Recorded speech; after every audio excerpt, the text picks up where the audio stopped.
Assalamualaikum warahmatullahi wabarakatuh. Perkenalkan, kami dari kelompok 12 yang akan mempresentasikan tentang etika dalam pidato dengan beranggotakan saya sendiri, yaitu Cifari Bunga Davina dengan NPM 191063108008, dan rekan saya yaitu Neneng Huria dengan NPM 19106310801158. Selanjutnya materi yang akan saya bacakan mengenai pengertian pidato. Pidato merupakan suatu kegiatan berbicara di depan halayak ramai atau berorasi dalam menyatakan pendapatnya atau memberikan suatu gambaran mengenai suatu hal. Selanjutnya ada jenis pidato berdasarkan tujuannya. Yang pertama ada pidato informatif.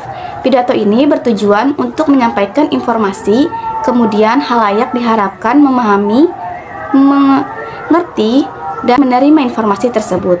Selanjutnya ada pidato persuasif, yaitu pidato yang bertujuan untuk memengaruhi pendapat, sikap, sifat, dan tingkah laku audiens. Dan yang terakhir ada pidato rekreatif, adalah suatu jenis pidato yang umumnya bersifat ringan, tidak mempunyai tujuan tertentu seperti pidato informatif dan pidato persuasif. Selanjutnya ada jenis pidato informatif. Jenis pidato informatif ini memiliki tahapan penyusunan pesan informatif. Yang pertama adalah tahap perhatian. Tahap perhatian harus menarik perhatian pendengar. Maksudnya, pembicara harus memusatkan perhatian yang terbagi kepada pokok bahasan yang disampaikan. Yang kedua ada tahap kebutuhan. Maksudnya, pembicara menjelaskan mengapa informasi itu penting bagi halayak. Dan yang terakhir yaitu tahap pemuasan. Maksudnya, pembicara menyampaikan informasi itu sendiri. Adapun teknik-teknik pengembangan bahasa dalam pengantar. Yang pertama yaitu menarik perhatian, yang kedua mengumumkan topik, yang ketiga menegaskan relevansi, yang keempat mengembangkan kredibilitas, dan yang terakhir yaitu menyusun pesan. Selanjutnya adapun pidato persuasif. Dalam pidato persuasif terdapat hambatan-hambatan dalam persuasi, diantaranya noise factor, yang merupakan hambatan berupa suara yang mengganggu sehingga komunikasi tidak berjalan dengan baik. Yang kedua yaitu semantic factor, yaitu hambatan berupa pemakaian kata atau istilah sehingga menimbulkan salah paham atau pengertian. Yang ketiga yaitu interest, yang akan membuat seseorang atau orang banyak selektif dalam hal penghayatan atau tanggapannya. Yang keempat yaitu motivation, yang akan mendorong seseorang berbuat sesuatu yang benar dengan keinginan, kebutuhan, dan kekurangannya. Dan yang terakhir yaitu prejudice atau prasangka, merupakan hambatan berat suatu kegiatan komunikasi sebab orang yang mempunyai prasangka belum apa-apa sudah bersikap curiga dan menentang komunikator yang hendak melancarkan suatu komunikasi. Selanjutnya ada pun pidato rekreatif. Dalam pidato rekreatif memiliki karakteristik pidato rekreatif. Yang pertama, tidak melulu lucu. Saat berbicara, tidak untuk menyampaikan informasi, tidak pula untuk memengaruhi juga.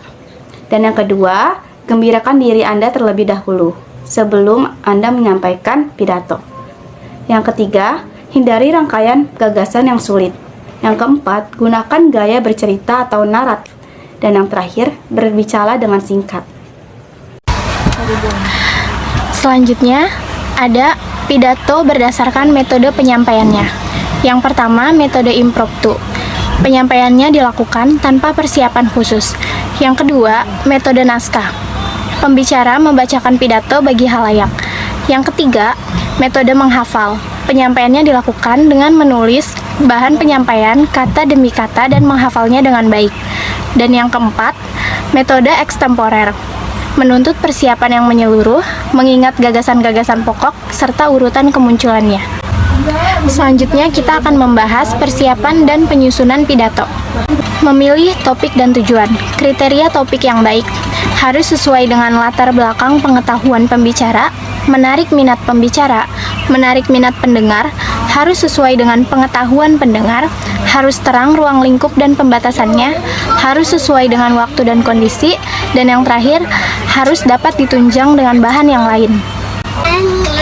Selanjutnya adalah merumuskan judul. Judul yang baik memenuhi 3 syarat, yaitu relevan, provokatif, dan singkat.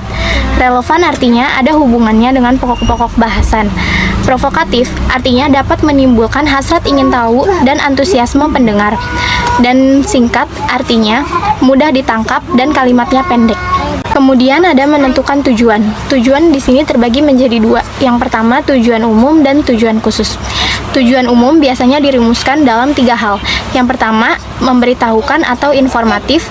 Yang kedua, mempengaruhi atau persuasif. Dan yang ketiga, menghibur atau rekreatif. Sedangkan tujuan khusus ini biasanya dapat dijabarkan dari tujuan umum tersebut. Selanjutnya yaitu mengembangkan bahasan. Bila topik sudah ditentukan, Anda memerlukan keterangan untuk menunjang topik tersebut. Keterangan penunjang atau supporting points digunakan untuk memperjelas uraian, memperkuat kesan, menambah daya tarik, dan mempermudah pengertian. Kemudian, ada prinsip-prinsip komposisi pidato.